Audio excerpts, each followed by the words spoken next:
Hey everyone, thanks for joining me for Wow Me Wednesday. If you have an on-camera interview or you're going to be recording a marketing video coming up, listen up. This video is for you. Today I am giving you my advice on do's and don'ts of what to wear on camera based on my years of experience as a TV news anchor and reporter, as well as some tips from my fashionista stylist sister, Katherine, who, by the way, just launched a fashion blog called Kurations by Kat.com. Kurations and Kat with a K. Shameless plug there for my little sis. I'm very proud of her. So check out her blog for just general fashion tips. But here are some takeaways, basically 9 tips to keep in mind when it comes to do's and don'ts of what to wear on camera. First up, consider your topic and audience. Are you talking about something very serious, maybe global warming? Maybe you are presenting in front of executives of your company. Are they going to be wearing suits? So you want to think about your topic and your audience. If your audience is all wearing suits, jeans probably are not appropriate. But if you're presenting in front of kids or maybe college students, or it's an outdoor presentation about worm composting, okay, you can be more casual. So dress for the occasion and the audience.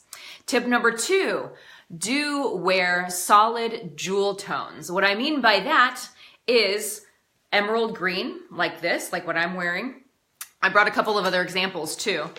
I have also a blue shirt here that's kind of like a sapphire blue.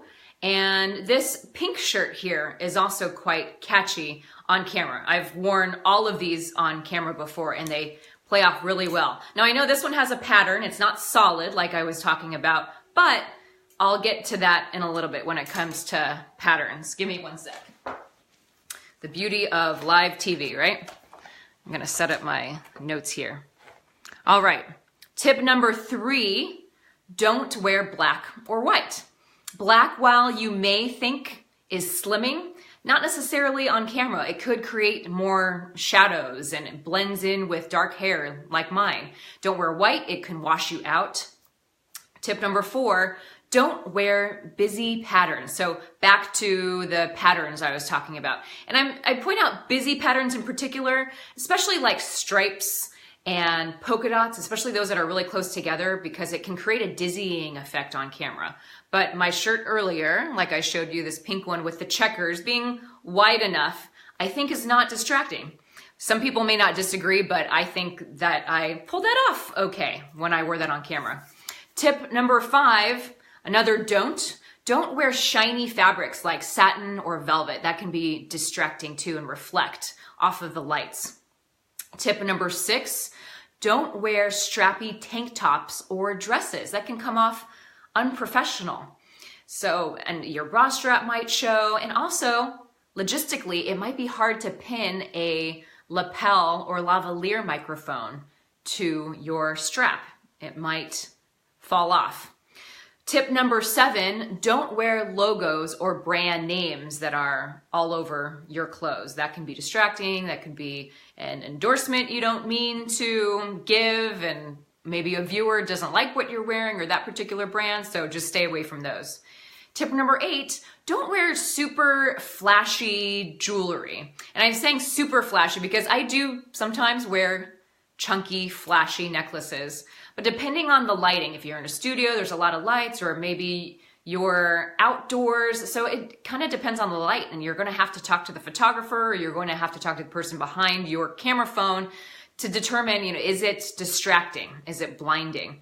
I do wear some necklaces with larger jewels and rhinestones that are more fun and pop. But again, it has to be for the right occasion and the right lighting that does not blind your audience. Another important thing to keep in mind when it comes to jewelry is for it to not make noise. There have been interviews that I've seen on like Today's Show and things where the jewelry is distracting. It's hitting up against the lapel microphone or a bracelet that's making a lot of noise. It's clinking together. That totally distracted me. So try to avoid any of those possible distractions for your viewers. Tip number 9, if you wear glasses, should you wear them? Should you not? I get this question sometimes. If you can, get no glare glasses or with no glare coating.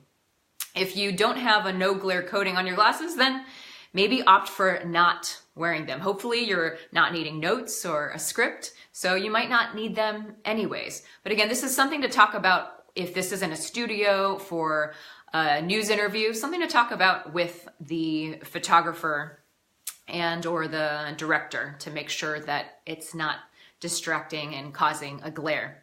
So here's a bonus tip for you. I went through all 9. Bonus tip number 10 is wear something that is comfortable for you, that you feel confident in. Because while you're out to dress to impress, you want to feel comfortable so that you are able to express yourself as confidently as possible. And if you come off confident, you're naturally going to impress your audience. So I hope this was helpful for you guys tonight. Leave me your questions in the comments below. Leave me your comments as well. Maybe you have some other tips too, or from your own experience. And I would love to be able to keep in touch with you. And if you go to my website, jessicachangconsulting.com, and leave me your email address, you can get my tips, my latest videos, some freebies I'll be giving out pretty soon. And then we can just build this awesome relationship together online, right here with all my tips and tricks on communicating with confidence. Thanks everyone for watching. I'll see you next week.